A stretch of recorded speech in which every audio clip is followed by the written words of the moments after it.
அஸ்ஸலாமு அலைக்கும்.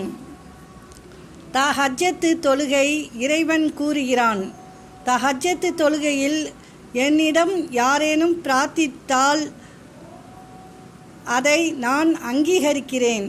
அதை யாரேனும் என்னிடம் கேட்டால் அவருக்கு கொடுக்கிறேன். யாரேனும் என்னிடம் பாவம் மன்னிப்பு கோரினால் அவரை நான் மன்னிக்கிறேன். கவலைப்படுவதை விட அல்லாஹ்விடம் துவா செய்வதை எப்போதும் தேர்ந்தெடுங்கள்.